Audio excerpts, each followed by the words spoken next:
read in 2 Peter 1, 3 through 4. And it says, "By his divine power, God has given us everything we need for living a godly life. We have received all this by coming to know him, the one who called us to himself by means of his marvelous glory and excellence."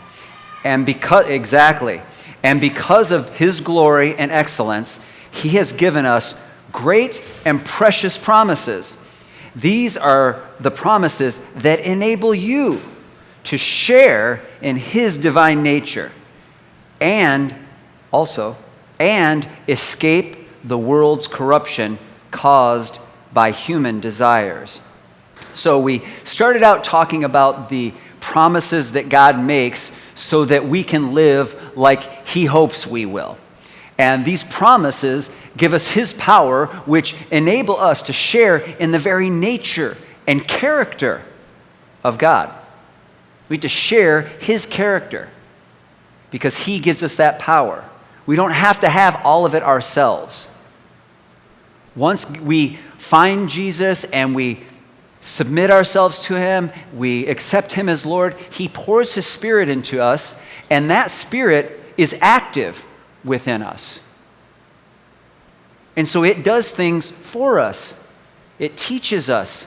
It reminds us. It corrects us. And so in this same way, he's given us these promises, and by his Spirit, he's given us the ability to not only enjoy those promises, but follow him and his character and his ways. His power are within us. And all of those help us in many ways. But they help us, one way they help us is to help us increase in purity. And maybe it wasn't last week, but a couple weeks ago, we were talking about purity and what it means. And so we're going to dig deeper into that today. Because he says those same promises and that same power give us the power to escape the corruption of the world. And remember, a couple of weeks ago, I told you that purity doesn't mean clean. We usually think of it as that, like, oh, we want to be pure, so it means we won't do the wrong thing, or we won't look at the wrong stuff. We want to be pure. But pure just means of one source, of one element. Pure gold is only gold. It's not gold and another alloy and another metal. You might not know this, but if you've had any gold jewelry, it's almost never pure gold. Partly because gold is so soft that it would just bend.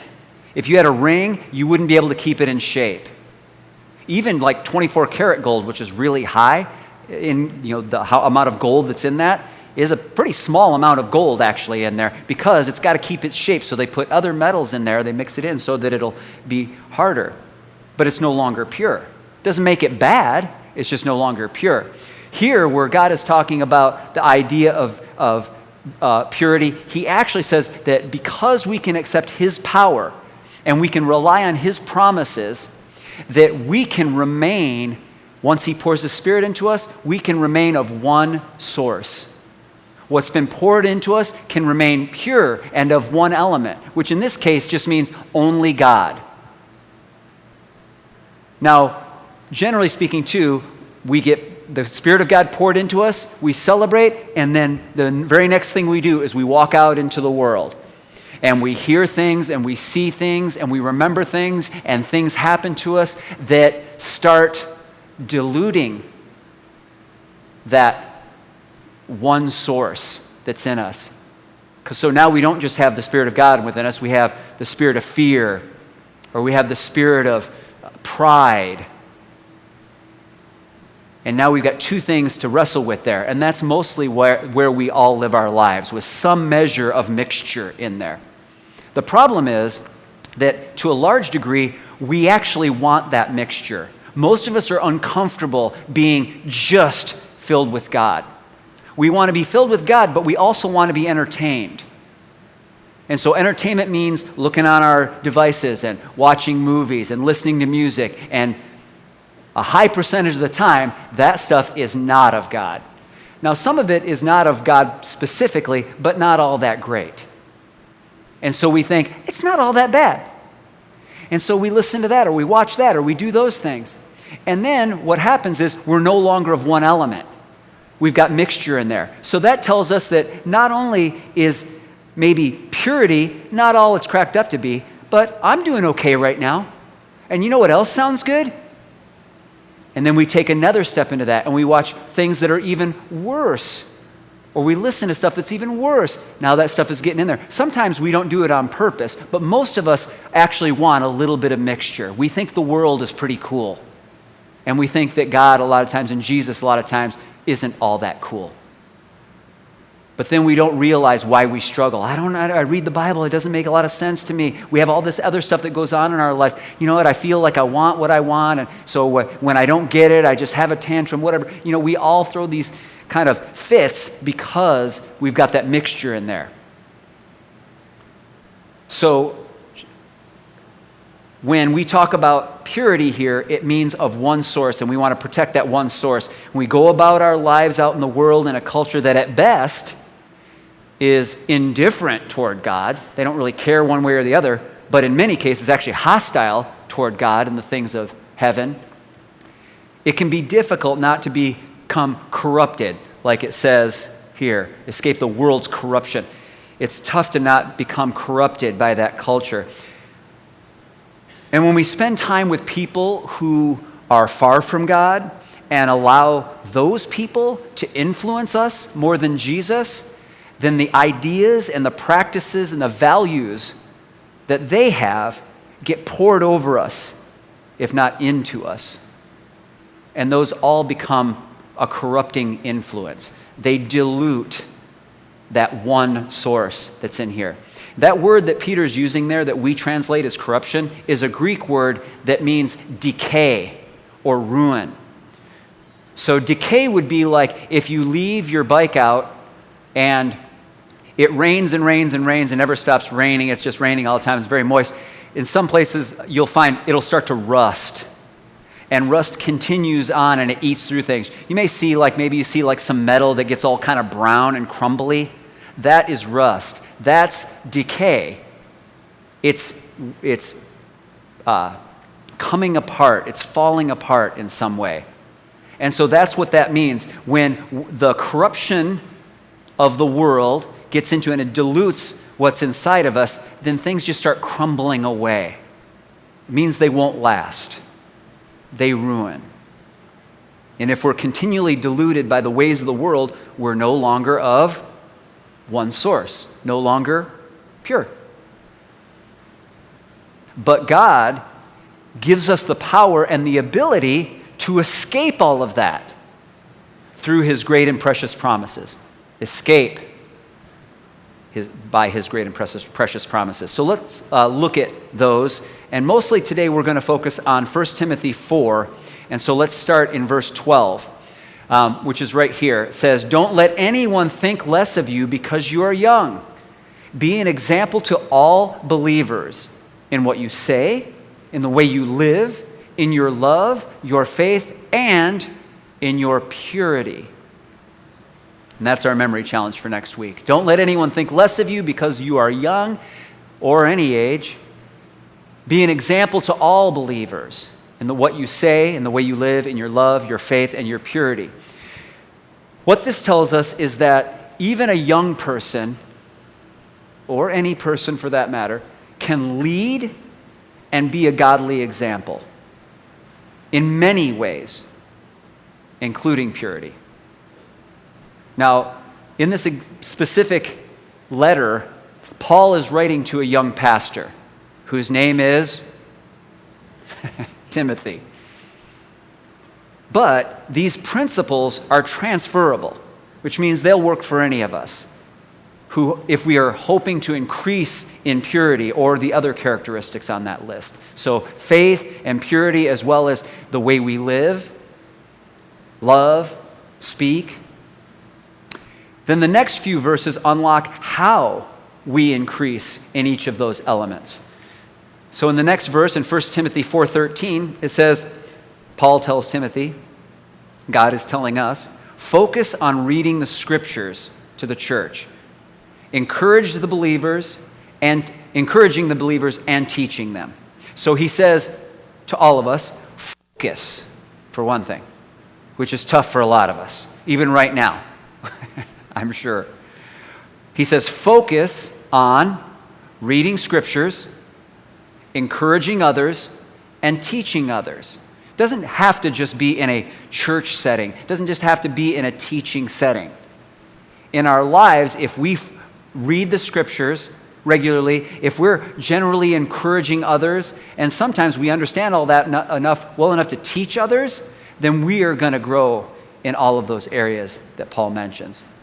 Also, here's another great element of this. You don't have to be great at any of these to start. As a matter of fact, Paul isn't expecting Timothy to be great at any of them. When he tells them, do this so that you'll increase in those areas. We know that because the very next thing that Paul says is how we get better at them. In 1 Timothy 4:15, Paul says, practice these things. You don't tell somebody to practice things if they're already great at them, if they're already doing them, unless somebody is already pretty darn good at them and they want to get better. That's why this is good news for everybody in this room. You could have been practicing this for 10 years, 2 years, 30 years. And if you want to increase in love and faith and purity in the way we speak, and who can't use some help from God in the way we speak about ourselves, to others, about others when they're not around, all of us can increase if we practice these things. So he says to Timothy, practice these things, immerse yourself in them, so that all may see your progress. So not only is he telling you, if you practice these things and immerse yourself in them, that people will see a change in you, he's telling you, you will have progress. Not only progress, but so much progress that people around you can't help but notice. Sometimes we call that fruit, spiritual fruit. Because not only are you having something change within you, but that change is actually not just good for you, it's good for the people around you. And it's obvious in such a way that people around you look at you and say, you have something I need. And they come and they want to take some of that fruit. So immerse yourself that all may see your progress. And that is setting an example for increase. Also, if you're reading something, knowing you're going to be expected to teach it, you read it differently, right? If you're reading your Bible and somebody says to you, hey, tomorrow I'd like you to lead the devotion on whatever it is you're reading right now. You're not just going to close up your Bible and go, God, okay, thank you, and go on about your day. You're probably going to immediately look down and think to yourself, do I even remember what I just read? Do I understand it? Could I tell anybody else anything about this? Or maybe you already thought that. Oh, I got so much out of that today. It really made sense to me. I think I'm going to live my life a little differently based on what I just figured out. And then they say, okay, teach that to somebody else tomorrow. The high likelihood is you're still going to go, well, what would I say? And you're going to go right back to that. So we read something differently when we know we have to explain it to somebody else. You read it with application in mind, which means you just naturally ask yourself questions like, how would I go about doing this? How do I do this? It's not enough just to read it and know what the words mean. You have to read it, know what the words mean, understand that it has value, and that I can take an action based on reading it. So how would I go about doing this? Or how would doing this be helpful for me? Or how would it be helpful for those around me? That's immersing ourselves in it. If we immerse ourselves, there's no way we don't increase in those areas. Purity, which really, again, just means of God in this context. Just God, only Jesus. Jesus, period. So it's different when you read, and it's just that you're simply trying to understand it for yourselves. So Paul says, practice and immerse yourself. Practice is primarily about repetitions. If you are playing basketball and you end up going to the foul line a lot, and a lot you throw it up there and clang off the front of the rim, then somebody is going to say, hey, I've noticed you've been going to the foul line a lot. You're taking a lot of fouls. That's great, but if you get to the line and you miss all of those shots, it's no good for any of us. And so I'd like you to practice. And what does practice mean in that? It means you're not just going to go, okay, let me make sure my feet are in the right place. Let me make sure I'm on the line. I've got the ball. Okay, I think I'll be good. Right? That's not going to work. You take the ball and you shoot it. Clang. I'm not any better than I was a moment ago. Get the ball back. Clang. Darn it. Oh, you know what it is. Not getting enough knees in there. Clang. Okay, I got to try it again. See, reps, one after the other. And at some point you go, oh, you know what it is? I need to get off the floor. Oh, you know what it is? I'm not getting enough arch on this. Hey, you know what? I can make all this easier on myself. I'll just put it off the backboard. Just aim for that square. Get it every time. Oh, there we go. Reps.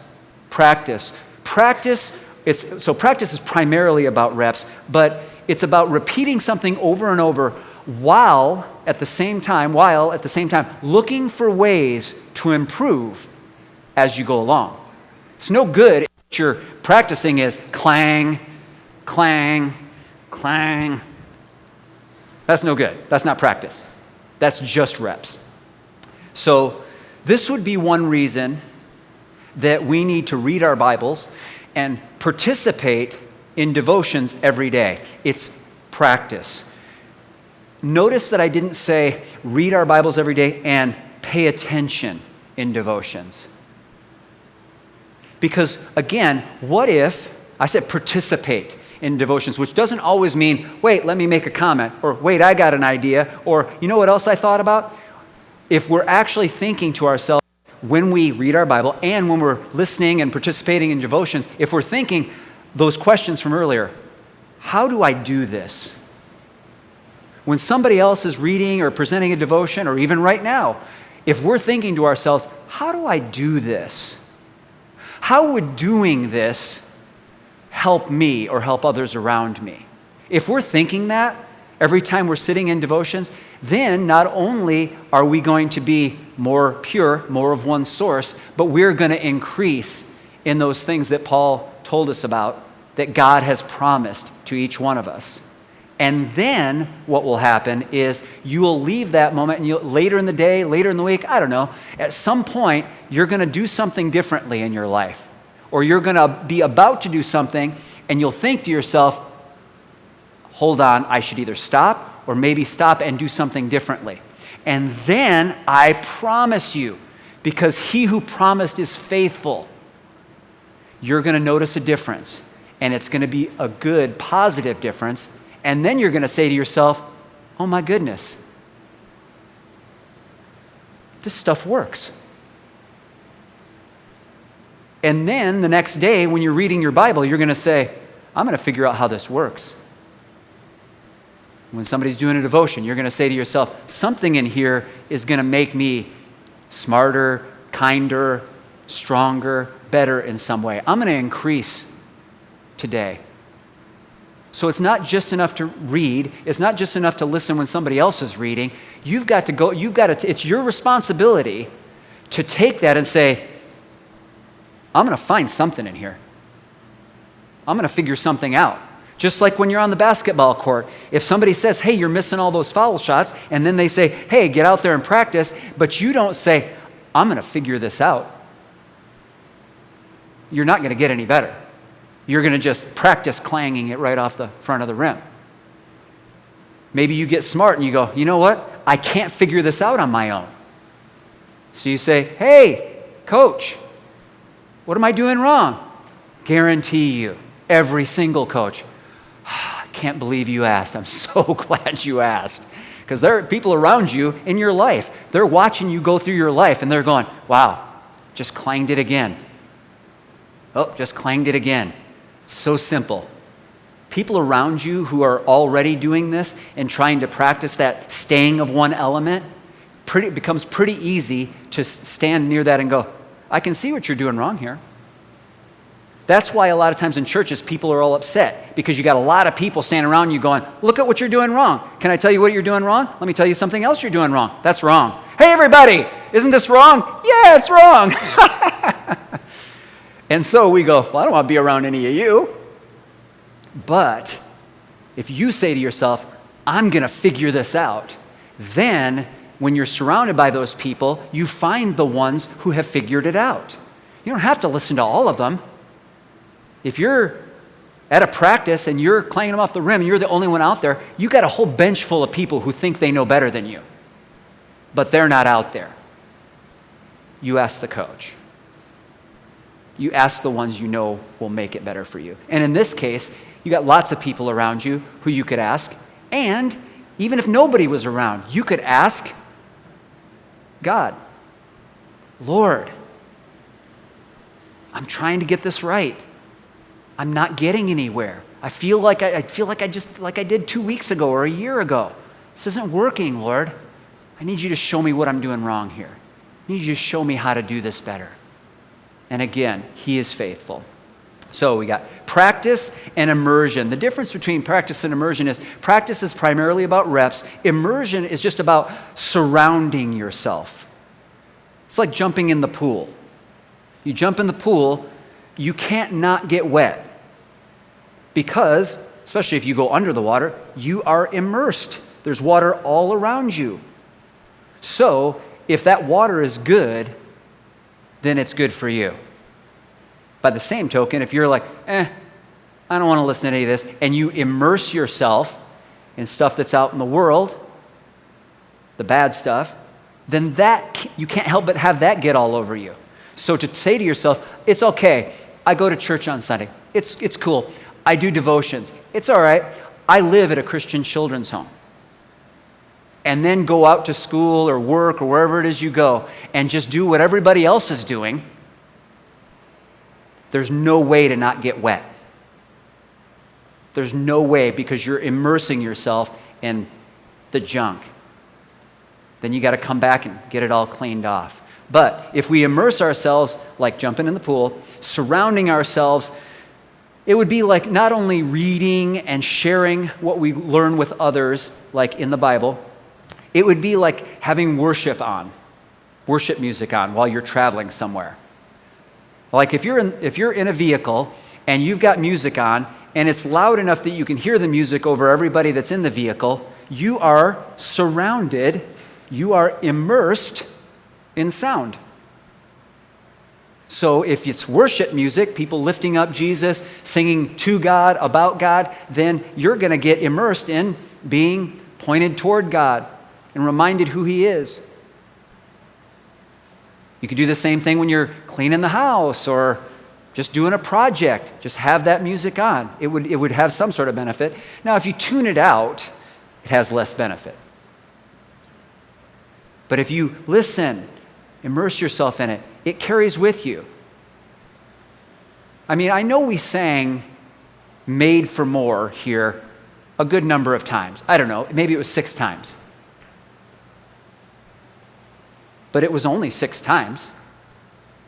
But you know what?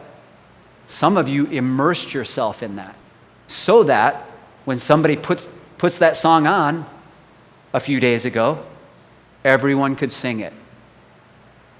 You may have even thought to yourself, I didn't try to learn this song, but you were immersed in it, and so it stuck. Same can be true for some bad stuff, but you can make it true for stuff that will make you healthier, more spiritually healthy. So could be listening to worship music or watching a sermon online, or there's lots of videos that aren't necessarily sermons, not just one guy talking like this and blah, blah, blah the whole time, that help us understand the Bible and Jesus and the things of God. So if we have those on and we're immersing ourselves in that, I mean, when you watch something, you're kind of immersed in it, right? I mean, if you were watching a movie and you've got the surround sound and it's a big screen, you, to some degree, are there. It's exciting. You're engaged. We can do the same thing if we desire to with the ideas of God. TV, movie, whatever it might be. So if you're immersed in Scripture and you're trying to know it well enough to encourage those around you and to even maybe teach them, then what you've learned and what God has revealed to you will increase. It has to. And you'll increase in faith, in purity, as well as the way you live, love, and speak. One last verse. This is verse 16. It's 1 Timothy 4:16 says, "Keep a close watch on yourself." See, so even when you go through this whole process, you're practicing, you're immersing, and then on top of that, you got to look in the mirror. You got to be honest with yourself. Keep a close watch on yourself, and also at the same time on the teaching. And then Paul says, persist in this, which means stay after it. For by doing so, you will save both yourself and your hearers, those who hear you, those who are around you. So it's not just about increase, it's not just about doing better, it's about being rescued from what we've gone through here and what we experience here. Persist, stay after it. Don't give up or get lazy about these things. And if we stay on this path, we will continually discover God's path for us and even for others. We will increase.